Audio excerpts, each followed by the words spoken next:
Bismillahirrahmanirrahim. Assalamualaikum warahmatullahi wabarakatuh. Alhamdulillahirrabbilalamin. Assalatu wassalamu ala asrofil anbiya wal mursalin wa ala alihi washabihi ajma'in. Amma ba'd. Puji syukur alhamdulillah karena atas kehadirat Allah Subhanahu wa taala kita semua hingga hari ini masih diberi nikmat iman, nikmat sehat walafiat insyaallah. Salawat beserta salam senantiasa tercurah limpahkan kepada Nabi Agung Nabiullah Nabi Muhammad Sallallahu Alaihi Wasallam, dan semoga kita semua mendapatkan syafaatnya di yaumil akhir nanti, amin. Baiklah teman-temanku semua, izinkanlah saya untuk menyampaikan sedikit ceramah tentang sabar berbuah manis. Ma'asyarul muslimin wal muslimat rahimakumullah. Adalah kebahagiaan yang teramat besar bagi kita semua bahwa kita masih berjumpa dengan bulan suci Ramadan pada tahun ini. Dengan berpuasa pada bulan ini, kita mendapatkan kesempatan untuk mengasah kesabaran kita. Mengasah dan melatih kesabaran tentu bukanlah hal yang mudah. Prosesnya pahit, namun hasilnya, buahnya sangatlah manis. Allah Subhanahu wa taala berfirman dalam Quran surat Al-Baqarah ayat 153 yang berbunyi, A'udzubillahi minasyaitonirrajim. Bismillahirrahmanirrahim. Ya ayyuhalladzina amanu ista'inu bis-sabri was-shalah. Innallaha ma'as-sabirin. Shadaqallahul adzim. Yang artinya, wahai orang-orang yang beriman, dan mohonlah pertolongan kepada Allah dengan salat dan sabar. Sungguh Allah bersama orang-orang yang sabar. Dalam ayat tersebut dijelaskan bahwa Allah bersama orang-orang yang sabar. Tentu hal apa lagi yang indah, hal apa lagi yang nikmat selain bersama dengan Allah. Kemudian lagi-lagi Allah juga berfirman dalam Quran surat Ali Imran ayat 136 yang berbunyi, Wallahu yuhibbus sabirin. Dan Allah mencintai orang-orang yang sabar. Dan tentu untuk menjadi orang yang sabar ini tidaklah mudah. Tidak hanya keinginan semata menjadi orang yang sabar dan kemudian dicintai oleh Allah. Ini menjadi tantangan tersendiri.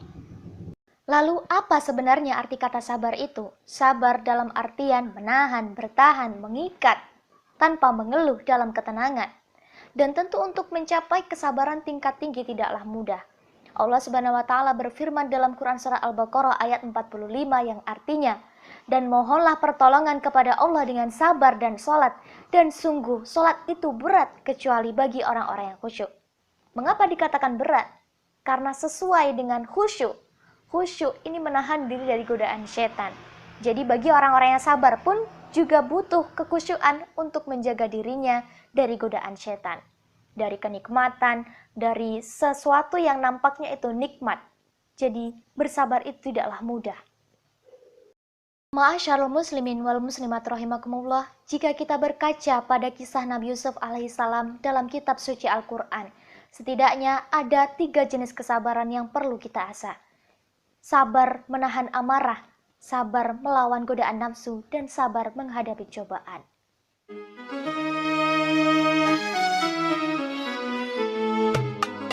Bentuk kesabaran yang pertama adalah sabar menahan amarah.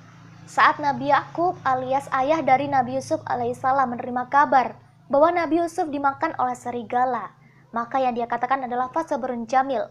Dan hal ini terekam dalam Quran surat Yusuf ayat 189 yang artinya, dan mereka datang membawa baju gamisnya yang berlumuran darah palsu. Dia Yakub berkata, dan sebenarnya hanya dirimu sendirilah yang memandang baik pada urusan yang buruk itu. Maka hanya bersabar itulah yang terbaik bagiku, dan hanya kepada Allah saja memohon pertolongan terhadap apa yang kamu ceritakan. Subhanallah. Kemudian bentuk kesabaran dalam menahan amarah juga ditunjukkan oleh Nabi Yusuf. Pada penghujung kisahnya, pada saat itu Nabi Yusuf sudah menjadi orang yang besar, dan saudara-saudaranya yang dulu mencaci makinya meminta maaf kepadanya. Dan tentu yang dilakukan oleh Nabi Yusuf tidak mencaci maki balik atau memarahinya, justru Nabi Yusuf memaafkannya. Sesuai dengan artinya pada Quran surat Yusuf ayat 92 yang artinya, pada hari ini tidak ada cercaan bagi kamu. Mudah-mudahan Allah mengampuni kamu dan Dia Maha Penyayang di antara para penyayang. Subhanallah, apa yang telah dilakukan oleh Nabi Yusuf ini sungguh mulia. Tidak hanya kembali mencaci maki, tidak hanya kembali memarahinya ataupun menghinanya, beliau kemudian mendoakan dan justru menghiburnya. Ma'asyarul muslimin wal muslimat rahimakumullah, bulan suci Ramadan ini menjadi saat yang tepat, menjadi momentum yang tepat untuk menguji dan mengasah kesabaran kita. Karena selain kita menahan lapar dan haus saat menjalankan ibadah puasa, kita juga dapat mengasah kesabaran melalui menahan amarah kita.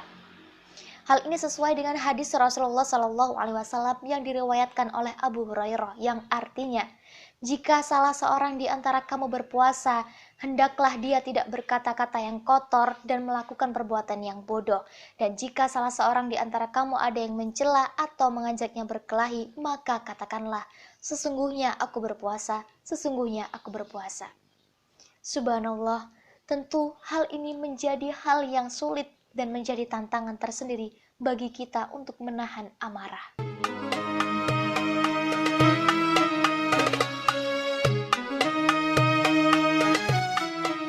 Bentuk kesabaran yang kedua adalah melawan godaan nafsu. Kita akan kembali lagi ke cerita Nabi Yusuf yang sudah tertera dalam kitab suci Al-Quran. Saat itu Nabi Yusuf sudah beranjak dewasa. Ada seorang wanita yang menggodanya untuk melakukan hal-hal yang dilarang oleh Allah Subhanahu wa taala. Lalu bagaimana sikap beliau dalam menghadapi godaan tersebut? Beliau meminta pertolongan kepada Allah dan berlari menjauhi godaan itu. Sesuai dengan Quran Surat Yusuf ayat 23 yang artinya, dan perempuan yang dia Yusuf tinggal di rumahnya menggoda dirinya. Dan dia menutup pintu-pintu lalu berkata, marilah mendekat kepadaku. Yusuf berkata, aku berlindung kepada Allah. Sungguh Tuanku telah memperlakukan aku dengan baik. Sesungguhnya orang yang zalim itu tidak beruntung. Itulah sebuah kisah dari Nabi Yusuf yang mampu melawan godaan dari seorang wanita. Tidak hanya godaan wanita saja yang ada di dunia ini. Godaan saat menjalankan ibadah puasa, makanan yang tersaji, yang tercium dengan aromanya yang enak misalnya, itu menjadi godaan dan kita mampu menjaga godaan tersebut untuk tidak memakannya. Saudara-saudaraku, dari godaan-godaan yang ada di dunia ini, kita harus mampu melawannya dan mencegahnya untuk kita melakukannya. Karena itu akan merubah, akan memperburuk iman kita. Oleh sebab itu, Nabi Yusuf telah mengajarkan kita dalam sebuah kisahnya.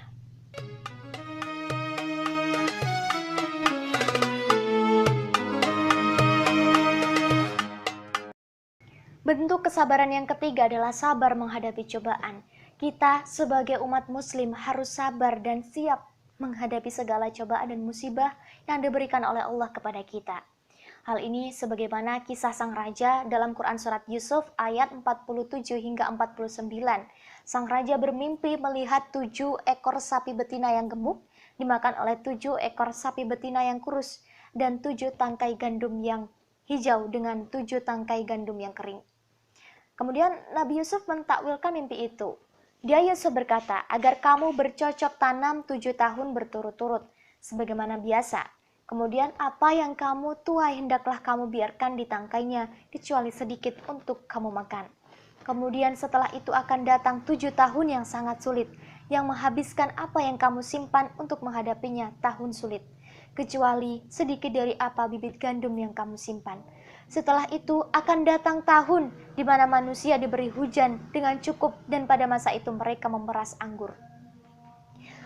Masyaallah muslimin wal muslimat rahimakumullah, kita dapat melihat dari kisah itu bahwa yang diuji sebuah musibah, cobaan yang datang, kita harus sabar melaluinya. Karena di balik cobaan, musibah yang telah ditimpakan kepada kita pasti ada hikmahnya. Dapat kita lihat bahwa dari cerita dalam Quran Surat Yusuf tersebut, mereka mampu melewati masa-masa yang sulit. Masa-masa yang sulit itu tidak hanya 1 atau 2 hari, bahkan selama 7 tahun. Mereka mampu melewatinya dan akhirnya membuahkan hasil yang manis, yakni tahun yang manis. Itu artinya segala sesuatu, segala cobaan, segala musibah itu pasti akan ada masanya untuk larut. Allah akan menguji di mana letak, di mana sejauh mana kesabaran kita, dan akhirnya Allah akan memberikan hasil yang manis. Ma'asyarul muslimin wal muslimat rahimakumullah, dalam bulan suci Ramadan ini tentu tidak hanya menahan lapar dan haus saja, kita harus mampu menahan godaan setan untuk melihat sesuatu yang mungkin bisa merusak pandangan, seperti melihat hal-hal yang berbau maksiat, ataupun melihat ataupun memakan makanan di suatu ruangan yang mungkin pikirnya tidak terlihat oleh seseorang, padahal Allah Maha melihat seperti itu. Artinya kita harus mampu menahan segala godaan itu, apalagi ini di bulan suci Ramadan. 30 hari selama sebulan penuh kita dituntut dan wajib untuk melakukan ibadah puasa. Untuk melakukan ibadah puasa di mana tidak semua orang ini mampu melewatinya. Terkadang memang ada yang disengaja, ada yang tidak disengaja. Kita sebagai umat muslim, kita yang tahu, kita harus mampu menjalankan apa yang telah diperintahkan oleh Allah Subhanahu wa taala. Tidak boleh begini, kita juga tidak boleh. Kita tidak boleh melanggarnya karena itu bisa berakibat fatal dan berakibat dosa. Karena yang kita ketahui bahwa hidup di dunia ini adalah sementara. Kita tidak boleh melakukan hal-hal yang senonoh semau kita karena kita memiliki Tuhan. Tuhan yang Maha melihat, yang mengawasi kita, dan mempunyai 2 malaikat di kanan dan kiri kita yang selalu menjaga dan selalu mencatat perbuatan kita. Seharusnya kita malu jika kita melanggar peraturan Allah Subhanahu wa taala di saat bulan suci Ramadan. Oleh karena itu, saudara-saudaraku semua, kita dalam bulan suci Ramadan ini selama 30 hari penuh, kita mari menjaga puasa kita dengan menjaga kesabaran. Karena sabar ini akan berbuah manis, seperti kisah-kisah yang telah dikisahkan oleh Allah melalui Quran surat Yusuf dalam kitab suci Al-Quran, bahwa sebuah kesabaran atau musibah godaan itu pasti nanti akan membuahkan hasil yang manis. Karena semua itu akan kita lewati dengan rasa yang sabar. Karena sabar dicintai oleh Allah. Orang yang sabar akan bersama Allah. Ma'asyiral muslimin wal muslimat rahimakumullah, demikianlah sedikit ceramah yang dapat saya sampaikan. Semoga bermanfaat dan semoga kita menjadi orang-orang yang sabar selama bulan suci Ramadan ini. Ungdur maqala wala tangdur maqala. Akhirul kalam. Wassalamualaikum warahmatullahi wabarakatuh.